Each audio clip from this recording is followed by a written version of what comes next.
So, meron na po akong pinainit dito na kawali na may mantika. So, ipapantay po natin yung ating taukwah.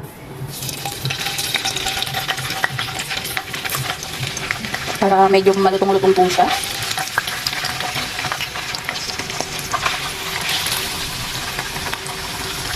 So, wait lang po natin yan mag-golden brown.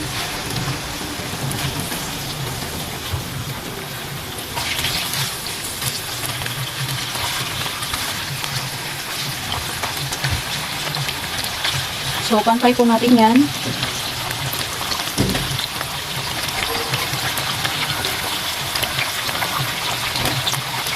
So, very simple po yung ating ingredients.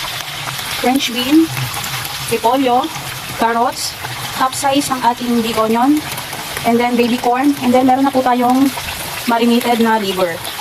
Together with our taukwah or tokwah. So, pantay natin yan. Wait natin till mag-golden brown.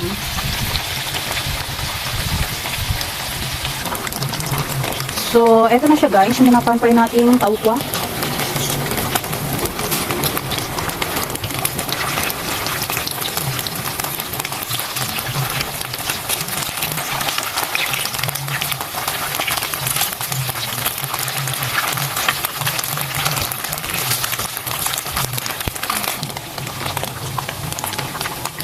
So, eto na yung ating taukwah. Pwede na natin hanguin ito.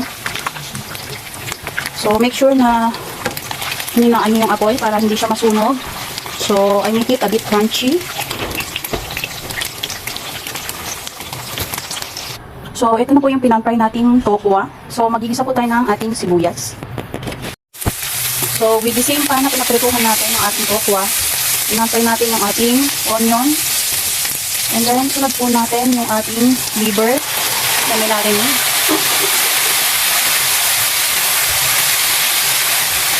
Mabilis lang po itong maluto.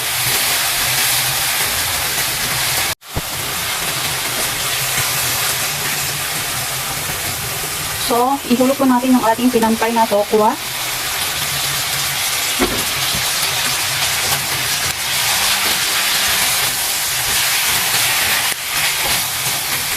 Sunod po natin ang ating carrots.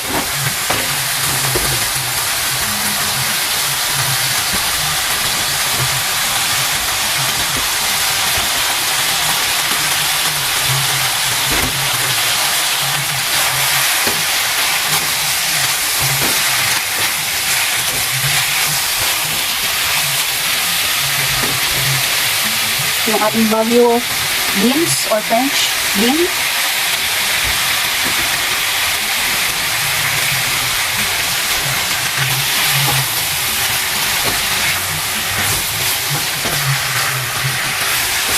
Yung bango niya guys.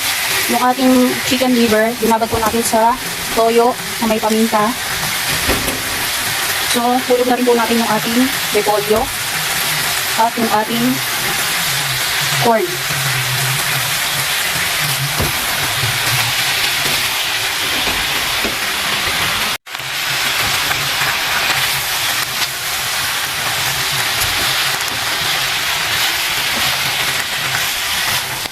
So, pwede na po natin itong timplahan ng ating cornstarch na tinunaw sa tubig. Nilagyan natin ng 1 teaspoon of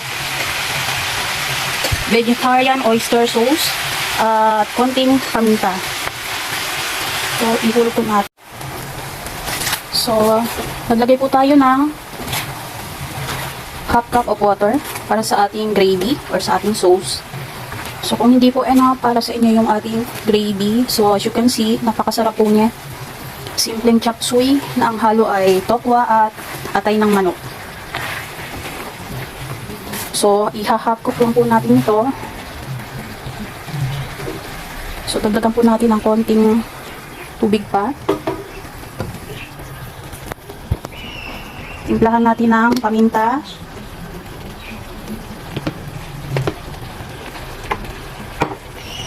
May oyster sauce na po yan guys ha.